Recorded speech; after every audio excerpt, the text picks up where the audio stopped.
The pre-wedding preparations turned into a nightmare when the future mother-in-law demanded the bride's bank card PIN. The young man rushed to calm his mother, saying, "Mom, don't worry. I'll fix everything now." And he ran after the runaway girl. His aggression reached its limit. He swung his fist, shouting, "You've gone too far. Not even married yet, and you're already acting entitled.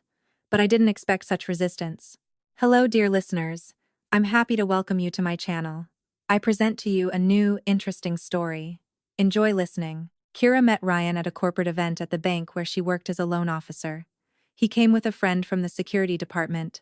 Tall, smiling, with a neat beard and an attentive gaze. They talked all evening, and for the first time in a long time, Kira felt like she had met her person.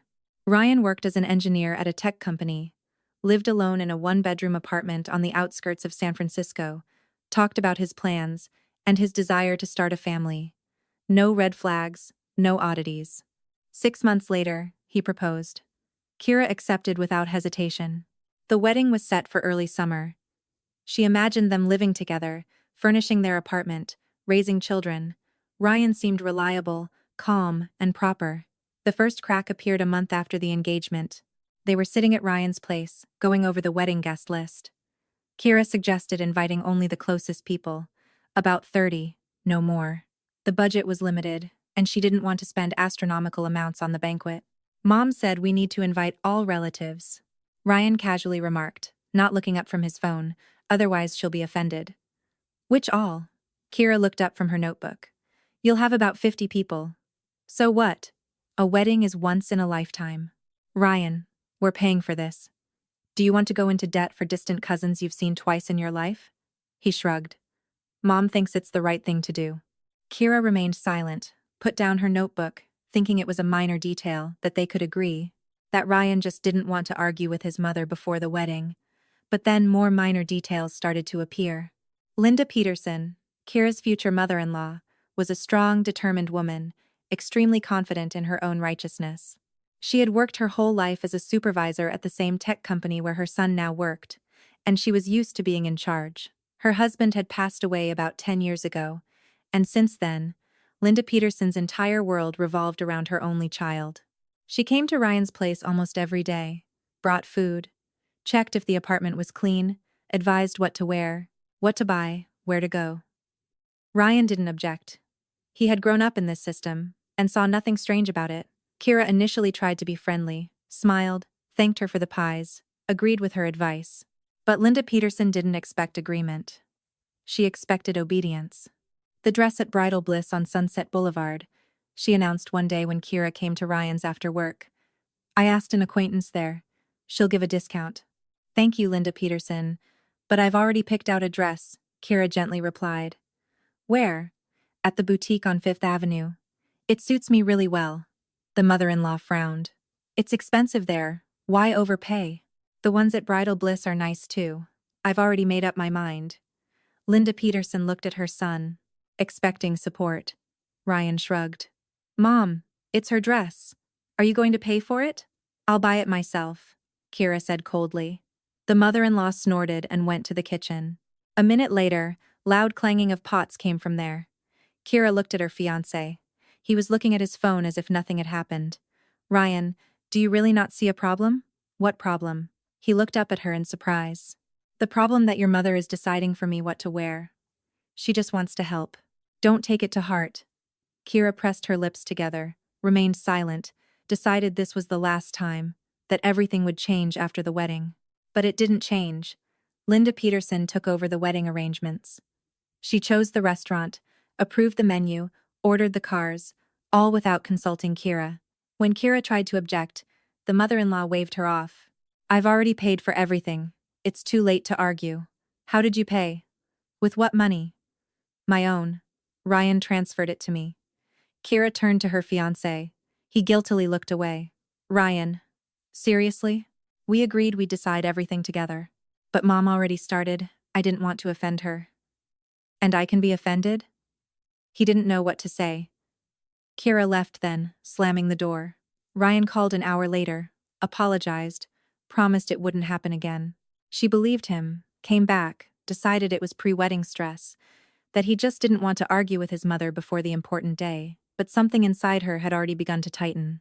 2 weeks before the wedding, Linda Peterson came to Ryan's with a huge bag. Kira was there too. They were sorting through invitations. The mother-in-law plopped the bag onto the table and began to unpack its contents. Towels, bed linen, pots, pans. Here, I've gathered your dowry, she proudly announced. All new, good quality. Thanks, Mom. Ryan smiled. Kira looked at the items. The towels were old-fashioned, with embroidery from the 80s. The pots were heavy and bulky. Linda Peterson, thank you, of course. But I already have cookware, she began carefully. These are better. Cast iron pans are eternal. But I don't need cast iron. I use nonstick. The mother-in-law frowned. Nonstick is harmful. Teflon flakes off, gets into food. Ryan, tell her. Ryan hesitated. Well, Mom, if Kira is used to it, it's nothing. She'll get used to normal ones. I didn't try for nothing. Kira felt something boiling inside her. She opened her mouth to reply, but restrained herself in time. She just stood up, picked up her bag, and walked into the hallway. I'm going home, she tossed over her shoulder. Ryan followed her out. Kira, don't be offended, she meant well. Ryan, she's imposing her things, her rules, her opinions on me, and you're just standing there, silent. I'm not silent. I told you you could use your own pans. You said it like you were doing me a favor. Kira angrily pulled the zipper on her jacket. This is my life, my kitchen, my things, and your mother acts as if I'm already obligated to obey her. She just cares. She controls. Ryan sighed. Kira, just bear with it a little longer. Everything will settle down after the wedding. She looked at him with a long gaze, then nodded and left. But inside her, doubt was already stirring. Quiet, cold, unpleasant. A week before the wedding, Ryan asked Kira to give him access to her bank card. Why? She asked, surprised. Well, we'll be family. It'll be more convenient if I can pay with it. Just in case. What case? Well, what if you need something and don't have your card with you, or you get sick? Kira frowned. Ryan, if I need something, I'll just tell you the password. Why do you need constant access? Kira, that's distrust. No, that's common sense. He took offense, fell silent, then grumbled that she was too paranoid, and went to the kitchen. Kira sat on the couch, staring into space, a knot of anxiety slowly growing inside her, and then that day came.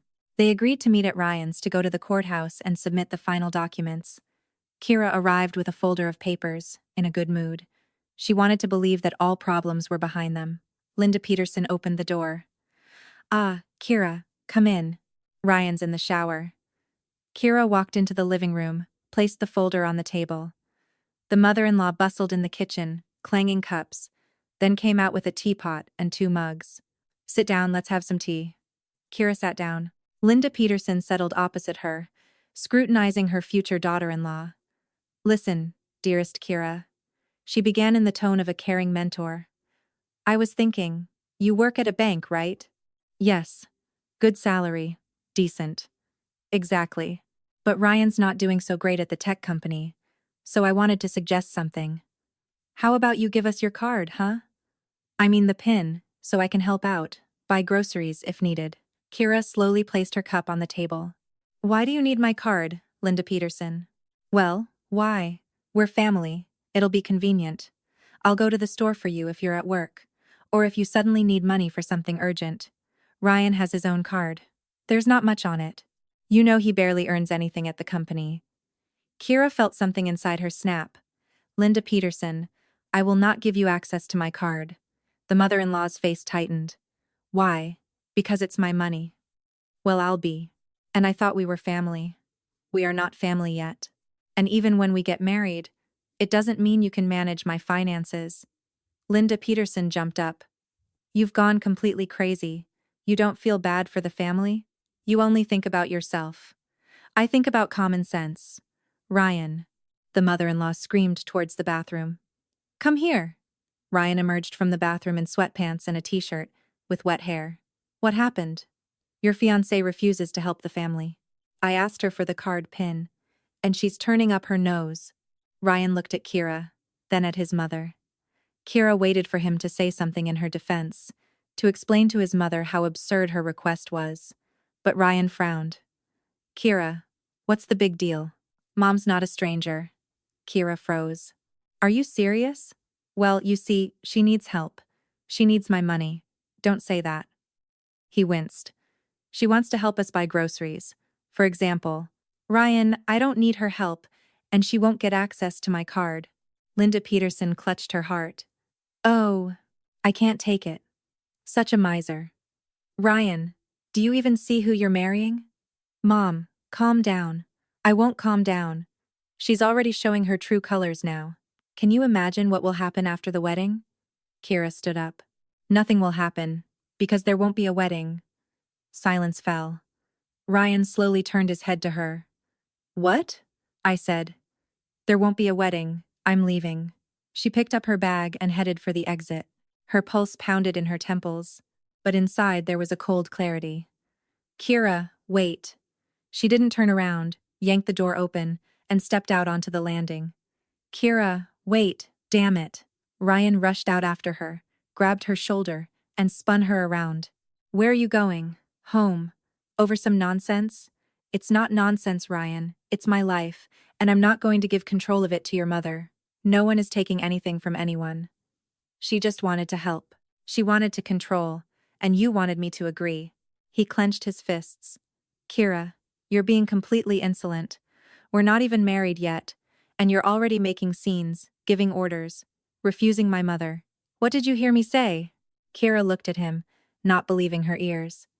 This man, who just a week ago swore his love to her, was now accusing her of insolence for not wanting to share her PIN. Ryan, do you understand what you're saying? I understand that I got involved with an egoist. She turned and walked towards the stairs. He caught up to her, grabbed her arm, and pulled her back. You're not going anywhere. We're going to discuss everything now. Let go. I won't. Kira tried to pull her hand away, but Ryan held tight. His eyes filled with anger.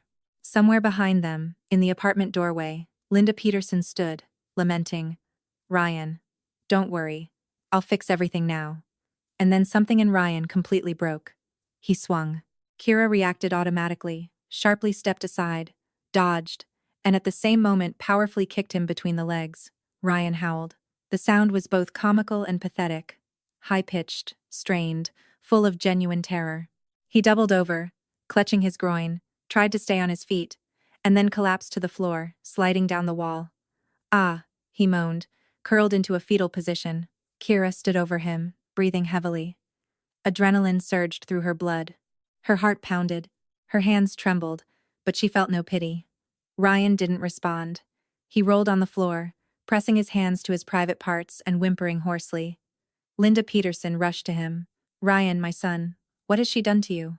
Kira picked up her bag, surveyed the scene. The fiancé on the floor, the mother-in-law sobbing over him, the shabby wallpaper in the hallway. Goodbye, she said and walked down the stairs. Behind her, screams, lamentations, and threats to call the police erupted. Kira didn't look back. She went down to the first floor, walked outside, pulled out her phone, and blocked Ryan everywhere. Messengers, social networks, contacts. Then she called a taxi and went home. She remained silent the entire ride. The taxi driver tried to speak several times, but after looking at her face, decided not to interfere. At home, Kira kicked off her shoes, lay on the couch, and cried for half an hour. Not out of self-pity, not out of pain, but out of relief, because she finally understood that she had gotten out of that story just in time. 2 days later, Ryan started calling from unfamiliar numbers. Kira hung up. He wrote from new accounts. She blocked them. Then Linda Peterson appeared. She waited for Kira outside her work, demanding explanations, calling her a homewrecker and a hysteric. You ruined his life, she shouted, waving her hands in front of the bank entrance. He loved you, and you acted like the worst. Kira walked past without responding. The bank security guard politely asked Linda Peterson to leave the premises. She left, promising to return. The next day, a message came from Ryan. I'm ashamed of what happened. I'm sorry. Let's try again. I'll talk to Mom. Kira read it, smirked, and deleted it. A month later, Kira's friend Diana called her with news. Listen, your ex already found someone new. I saw them at a cafe. She's pretty, quiet. His mom was sitting next to them, choosing her menu for her. Kira laughed, genuinely from the heart. Well, that's great. He found what he was looking for. She didn't get married right away, didn't look for new relationships. She just lived, worked, met friends, went out of town on weekends, sometimes remembered that day on the landing, and each time felt proud, because she didn't put up with it, didn't stay silent, didn't submit. One day, standing in line at the supermarket, she saw Ryan. He was walking with a full cart. Linda Peterson scurried beside him. She was saying something, and he nodded, looking tired, gray, and aged. Kira turned away and went to another checkout. A year and a half later, she met Ethan. He was a programmer, lived alone, and didn't have a mother who controlled his every move. On their third date, Kira told him about Ryan, about the mother-in-law, about the card, about the fight on the stairs. Ethan listened, grunted, and said, "You know, I think you did the right thing. You have to stop people like that immediately." They got married a year later, quietly, without lavish banquets. Only the closest people were present at the courthouse. At the wedding, Kira danced with her husband to a slow song. Ethan wrapped his arms around her waist, held her close. "Happy?" he asked. "Very," she replied and smiled. Somewhere deep down, the memory of that day still lived, of Ryan crumpled on the floor, of the mother-in-law's screams, of her own fear and rage. But now, that memory didn't burn. It simply reminded her, never again to let anyone decide for her.